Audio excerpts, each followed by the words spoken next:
नमस्कार बंधुरा তোমরা জেনে গেছো যে আরআরবি এনটিপিসি 2024 এর নোটিফিকেশন অনেক দিন আগেই দিয়ে দেওয়া হয়েছে। গ্র্যাজুয়েশন লেভেলের ফর্ম ফিল আপ 14 সেপ্টেম্বর থেকে শুরু হয়ে গেছে। আশা করছি তোমরা অনেকেই এই অ্যাপ্লাই করে দিয়েছো, কিন্তু যারা এখনো অ্যাপ্লিকেশন ফর্ম ফিল আপ করতে পারোনি, যারা বুঝে উঠতে পারছো না কোন জোন ভরবে, পোস্ট প্রেফারেন্স কিভাবে দেবে, কোন জোনের কাট অফ কম যায়, কারণ তোমরা ভাবছো যে এই নোটিফিকেশনে অর্থাৎ এই বছরই তোমাদের একটা চাকরি পেয়ে যেতে হবে। তাই এই ভিডিওটি আজ তোমাদের কাছে খুবই গুরুত্বপূর্ণ হতে চলেছে, কারণ নোটিফিকেশনের 5 নম্বর প্যারাতে একদম ক্লিয়ার ভাবে সাফ বলে দেওয়া হয়েছে যে তোমরা জোন একটাই সিলেক্ট করতে পারবে এবং একবারই ফর্ম ফিল আপ করতে পারবে। তোমরা যদি একবারে বেশি ফর্ম ফিল আপ করো তাহলে সেখানে তোমাদের ক্যান্ডিডেটকে ক্যান্সেল করে দেওয়া হবে। তাই বন্ধুরা, তোমাদের কাছে এই ভিডিওটিতে আজ বলবো, সমস্ত কিছু ক্লিয়ার করে দেবো যে কোন জোন ভরবে, পোস্ট প্রেফারেন্স কি দেবে এবং মেডিকেল স্ট্যান্ডার্ড কি থাকলে কি পোস্ট প্রেফারেন্স নিতে হবে, সে সব একদম ক্লিয়ার হয়ে যাবে। তাই এই ভিডিওটি মনোযোগ সহকারে সম্পূর্ণ দেখতে থাকো, তোমাদের মনে সমস্ত কিছু ডাউট আজ ক্লিয়ার হয়ে যাবে। কারণ তোমরা যদি ওয়েস্ট বেঙ্গলের ক্যান্ডিডেট হয়ে থাকো তাহলে তোমাদের ক্ষেত্রে কোন জোন, কলকাতা আরআরবি ঠিক হবে কি গুয়াহাটি আরআরবি কি মুম্বাই আরআরবি কি ভুবনেশ্বর আরআরবি, কোন জোন সিলেক্ট করলে তোমাদের সব থেকে ভালো হবে, কোন জোনে কাট অফটা কম যায়, সব ক্লিয়ার করে বলবো। তাই ভিডিওতে যাবার আগে তোমাদের কাছে একটাই রিকোয়েস্ট যে তোমরা চ্যানেলটিকে সাবস্ক্রাইব করতে ভুলবে না এবং লাইক শেয়ার কমেন্ট অবশ্যই করবে, কারণ তোমাদের এই একটা সাবস্ক্রিপশনই নতুন ভিডিও বানাতে আমার মোটিভেশন পাওয়া যায়। এসো বন্ধুরা, শুরু করা যাক। পিসির জন্য আমি কিরণের বইগুলি সাজেস্ট করে থাকি, যেখানে ম্যাথসে টপিক ওয়াইজ 10,000-এরও বেশি বিভিন্ন ইয়ারের কোশ্চেন সলভ দেওয়া আছে। কিরণের রিজনিং বইটি খুবই ভালো, সমস্ত চ্যাপ্টার ওয়াইজ 8,700 অবজেক্টিভ কোশ্চেন সেখানে দেখতে পাবে। জিকের জন্য সামান্য জানকারি এবং সামান্য বিজ্ঞান বইটি খুবই ভালো, তার সঙ্গে সার সংগ্রহ বইটিতে 27,000-এরও বেশি রেলওয়ের সমস্ত সংক্রান্ত অধ্যয়ন করতে পারবে। এনটিপিসি 2024-এর জন্য সিবিটি সলভ পেপার বেরিয়েছে, এটি অবশ্যই কিনবে। কিরণের বইটি খুবই ভালো, তোমরা এই বইগুলি অনলাইন বা অফলাইন মার্কেট থেকে কিনে নিতে পারবে। যারা ইংলিশ মিডিয়ামে পড়াশোনা করেছো তাদের জন্য ইংলিশ বইগুলি পেয়ে যাবে। সিবিটি 1 এবং সিবিটি 2 এই দুটি বই একসঙ্গে কিনে নেবে, কারণ সিবিটি 1-এ পাস করা খুবই ইজি। তবে বন্ধুরা, কিরণের বাংলা বই, যেখানে টোটাল জোন হচ্ছে 21টি, যেখানে কলকাতা আরআরবিতে 1382টি পোস্ট এবং গুয়াহাটি 516টি পোস্ট। তাহলে তোমাদের একটা মনের মধ্যে ডাউট থাকবে যে এইখানটাতে যেখানে কলকাতা আরআরবি, তুমি যদি ওয়েস্ট বেঙ্গলের ক্যান্ডিডেট হয়ে থাকো তোমরা তাহলে কি কলকাতা আরআরবি অ্যাপ্লাই করবে কি করবে না, কারণ পড়োশি যে স্টেট আছে যেমন বিহার, ঝাড়খণ্ড, উত্তরপ্রদেশ, এমনকি রাজস্থানের স্টুডেন্টরাও এই কলকাতা আরআরবিতে অ্যাপ্লাই করবে। তাহলে তোমরা কি এই আরআরবিতে অ্যাপ্লাই করবে না? এটা মনে একটা ডাউট থেকে যায়, কারণ আমি বিগত 10 বছর ধরে দেখছি যে কলকাতা আরআরবিতে, তাতে এসএসসির এক্সাম হোক, তাতে ব্যাংক এক্সাম হোক বা রেলওয়ে এক্সাম হোক, যে কোনো এক্সাম হোক না কেন, ইস্টার্ন জোনে অর্থাৎ কলকাতার একটা ভ্যাকেন্সি বেশি থেকে থাকে। আর কলকাতা ভ্যাকেন্সি বেশি যেহেতু থাকে, সেহেতু সমস্ত স্টেটের ক্যান্ডিডেটদের একটা কলকাতার উপরে একটা বিশেষ চাপ হয়ে থাকে। তাই চাপটা বহন করতে হয় এই কলকাতা বা ওয়েস্ট বেঙ্গলের স্টুডেন্টদের জন্য। যেখানে 100টা যদি সিলেকশন হয়, 100টার ক্যান্ডিডেটের যদি সিলেকশন হয়ে থাকে, সেখানে 80টা স্টুডেন্ট বাইরের স্টেটে হয় এবং 20টা চাকরি পায় আমাদের এই ওয়েস্ট বেঙ্গলের ছেলেমেয়েরা। এটা আমি এই 10 বছরের অভিজ্ঞতা থেকে দেখছি। তাই তোমাদের মনে ডাউট, তোমরা তাহলে কি কলকাতা আরআরবিতে ভরবে না, অন্য কোনো আরআরবিতে তোমরা অ্যাপ্লাই করবে? কলকাতা আরআরবি তোমাদের প্যারেন্টস আরআরবি, অতএব তোমরা কলকাতা আরআরবিতে ভরার চেষ্টা করব। কিন্তু তার আগে একটা দেখে নেব যে তুমি যে পোস্টের জন্য অ্যাপ্লাই করবে, ধরো তুমি পোস্ট অ্যাপ্লাই করেছো স্টেশন মাস্টার বা গুডস ট্রেন ম্যানেজার, তোমরা ভ্যাকেন্সি দেখেছো যে গুডস টেন্স ম্যানেজারের ভ্যাকেন্সি হচ্ছে 3144টি, অনেকগুলি ভ্যাকেন্সি আছে। তাহলে তুমি ভাবছো যে অনেকগুলি ভ্যাকেন্সি আছে, তাহলে এটাতে আমি ভরবো। তাহলে তোমাকে সেখানে মেডিকেল স্ট্যান্ডার্ডটাকে সবার আগে জেনে নিতে হবে। এই গুডস ট্রেন ম্যানেজার জন্য মেডিকেল স্ট্যান্ডার্ড A2 এবং স্টেশন মাস্টারের জন্য মেডিকেল স্ট্যান্ডার্ড হচ্ছে A2। তাহলে তোমাদের এটা আগে জানতে হবে তোমাদের মেডিকেল স্ট্যান্ডার্ড যদি A2 হয়ে থাকে, অর্থাৎ A2 কি কি হতে হবে, যেখানে তোমাদের দূরের ভিশনটা 6/9 এবং কাছের ভিশনটা 6/6, তার সঙ্গে তোমাদের উইদাউট গ্লাস হতে হবে, অর্থাৎ তোমরা যদি চশমা পরো তাহলে এই পোস্টের জন্য তোমরা অ্যাপ্লাই করো না, কারণ তোমরা অ্যাপ্লাই করলে তোমরা এই চাকরি পাবে না, কোনোদিন এই চাকরি পাবে না। তার সঙ্গে নাইট ভিশন ক্লিয়ার হতে হবে, কালার ভিশন, তার সঙ্গে কালার ভিশনটাও ক্লিয়ার হতে হবে, কারণ যদি কালার ভিশন প্রবলেম থাকে তাহলে তুমি এই চাকরি পাবে না। তোমাদের যদি কোনো রকম চোখের সার্জারি হয়ে থাকে, যেমন ল্যাসিক সার্জারি বা অন্য ধরনের কোনো ল্যাসিক সার্জারি হয়ে থাকে, তাহলে তোমরা এই পোস্টের জন্য অ্যাপ্লাই করো না। এই পোস্ট কি, তাহলে তোমরা এই দুটি পোস্টের জন্য অ্যাপ্লাই করবে না। কোন কোন পোস্ট, যেখানে হচ্ছে বলে দেওয়া হয়েছে যে স্টেশন মাস্টার এবং গুডস ট্রেন ম্যানেজার, এই দুটি তোমরা পোস্টের জন্য তোমরা অ্যাপ্লাই করবে না। তাহলে তোমরা কোন পোস্টের জন্য অ্যাপ্লাই করবে? যারা চশমা পরো, যাদের সার্জারি হয়ে আছে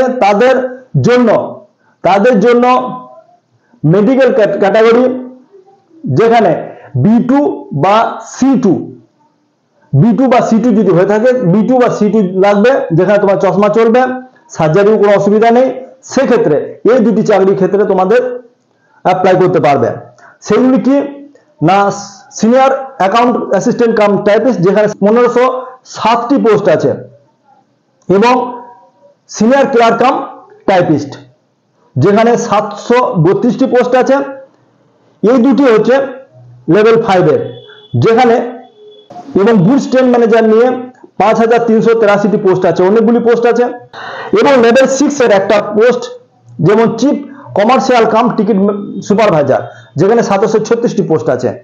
তাহলে আমরা সবার আগে দেখব যে তুমি যে পোস্টের জন্য ভাবছো যে এই পোস্টের জন্য আমি এই ধরনের চাকরি করতে চাই, তার মেডিকেল স্ট্যান্ডার্ড তুমি আগে থেকেই ডিসাইড করে নিয়েছো, হ্যাঁ তুমি এই মেডিকেল স্ট্যান্ডার্ড পারবে, তুমি মেডিকেল স্ট্যান্ডার্ড ক্লিয়ার করতে পারবে। তাহলে তুমি সেই হিসাবে তুমি প্রথমে দেখবে যে কোন জোনে সব থেকে ভ্যাকেন্সিটা বেশি আছে, সেই জোনটাকে আমরা সিলেক্ট করব। আমরা একটু পরে কম্পিউটার স্ক্রিনে দেখবো যে কোন জোনে ভ্যাকেন্সি আছে। আর একটা কথা বলে দিই যে জোন ওয়াইজ এখানে লেখা হয়েছে যে 21টি জোন আছে, তার মধ্যে সব থেকে ভ্যাকেন্সি বেশি কার আছে, এবং তোমাদের ক্যাটাগরি ওয়াইজ কতগুলি ভ্যাকেন্সি যে আছে, যেখানে UR, SC, ST, OBC, XRB সমস্ত কিছু এখানে লিখে দেওয়া হয়েছে। বিগত 2019-এ দেখা গেছিল যে মোটামুটি সেকেন্দ্রাবাদে ভ্যাকেন্সি ছিল এবং সেখানে কাটাবো কম গেছে। এবার সেকেন্দ্রাবাদের ভ্যাকেন্সি আছে 778টি, এবং UR এর দেখেছো 212টি, SCর জন্য 66টি, এবং STর জন্য 39টি, এবং OBCর জন্য 101টি ভ্যাকেন্সি আছে। দেখো অ্যাপ্লাই শুরু হয়ে গেছে 14 সেপ্টেম্বর থেকে, চলবে 13 অক্টোবর পর্যন্ত, এবং 25 অক্টোবর পর্যন্ত তোমাদের কারেকশন করতে পারবে। তোমরা জানো যে জেনারেল, OBC এবং EWS দের জন্য 500 টাকা ফিজ লাগবে। CBT 1 পরীক্ষা দেওয়ার পর তোমাদের এই 250 টাকা তোমাদের যে ব্যাংক অ্যাকাউন্ট দেওয়া থাকবে সেই ব্যাংক অ্যাকাউন্টে টাকাটা ফেরত পাবে। এবং আদার্স যেমন ওমেন এবং এক্স সার্ভিসম্যানদের জন্য 250 টাকা ফি প্রথমে জমা দিতে হবে। CBT 1 অ্যাটেম্প করার পরে তোমাদের এই টাকাটা ব্যাংক অ্যাকাউন্টে আসবে। এজ লিমিট 1/1/2025 মধ্যে, যাদের UR যদি হয়ে থাকো তাহলে 1984 তার ডেট অফ বার্থ হতে হবে, বা তার পরে হলে চলবে। এবং যদি OBC হয়ে থাকো, যাদের যেখানে 3 বছর তোমাদের এজ রিল্যাক্সেশন পাবে, সেখানে 86 তোমাদের যদি ডেট অফ বার্থ হয়ে থাকে তাহলে তোমরা অ্যাপ্লাই করতে পারবে। SC STর জন্য 5 বছর তোমাদের এজ রিল্যাক্সেশন আছে, যেখানে তোমরা 1984 যদি ডেট অফ বার্থ বা তারপরে হয়ে থাকে তাহলে তোমরা অ্যাপ্লাই করতে পারবে। আর একটা কথা বলে দিই, এই যে L5 L6 এগুলি কি? তো যে L5 L6 হচ্ছে 7 বেতন আয়োগে, যে L2 L1 L3 L5 level, এগুলো যে লেভেল বলা হয়, এগুলো লেভেল 1 লেভেল 2 লেভেল 3 হিসাবে বেসিক পে হিসাবে এগুলিকে ভাগ করে দেওয়া হয়েছে। যেখানে লেভেল 5 এর বেসিক পে হচ্ছে কত না 29,200 এবং লেভেল 6 এর বেসিক পে হচ্ছে 35,400, লেভেল 4 এর বেসিক পে কত 25,500, আর লেভেল 3 বেসিক পে হচ্ছে 21,700 এবং লেভেল 2 বেসিক পে হচ্ছে 19,900। এগুলো আমরা পরে দেখতে পাবো। এবার জেনলে যে পোস্ট প্রিফারেন্স কিভাবে দেবে, পোস্ট প্রিফারেন্স কিভাবে দেবে, junior account assistant cum typist যেখানে 1560টি পোস্ট আছে, যার পে লেভেল হচ্ছে 5, এবং সিনিয়র ক্লার্ক কাম টাইপিস্ট যেখানে 732টি পোস্ট আছে। এই দুটি পোস্টের জন্য টাইপ লাগবে। টাইপ কত স্পিড লাগবে?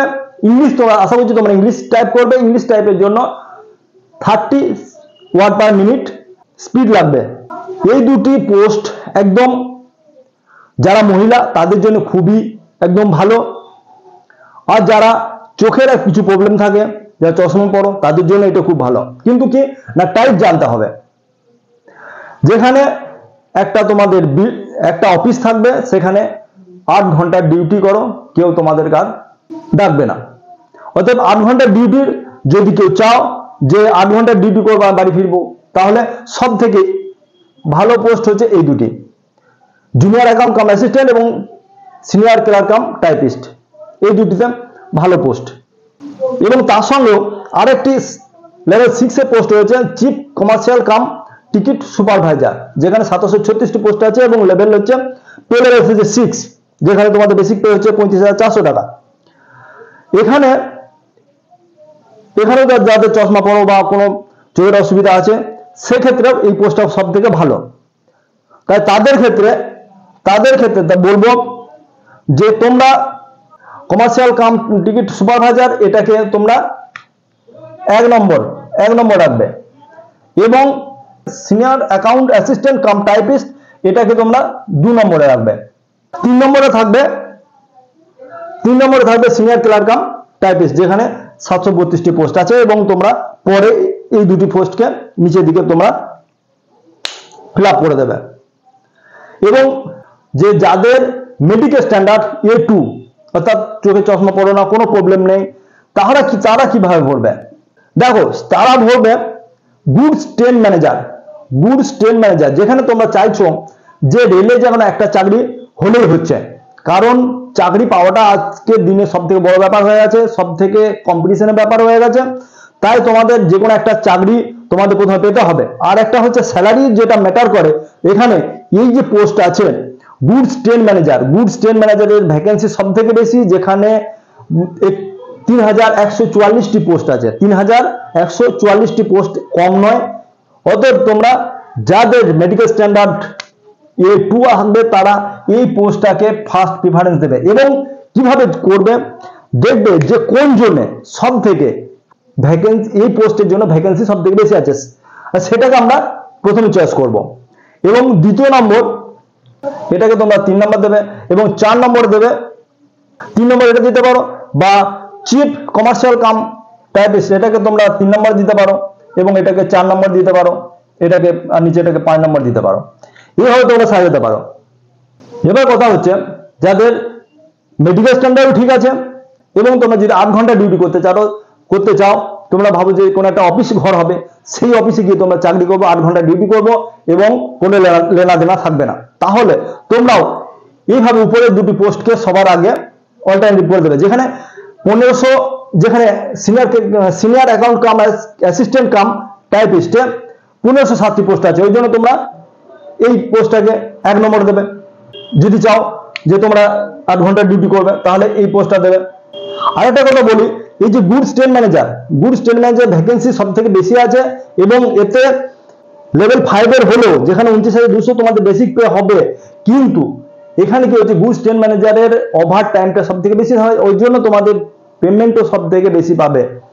অতএব পেমেন্ট ভালো, মেডিকেল স্ট্যান্ডার্ড তোমাদের ভালো যদি ভালো থাকে, মেডিকেল স্ট্যান্ডার্ড যদি A2 হয়ে থাকে তাহলে আমি বলবো যে তোমরা এই গুডস ট্রেন ম্যানেজারটাকে তোমরা 1 নম্বরে ভরবে।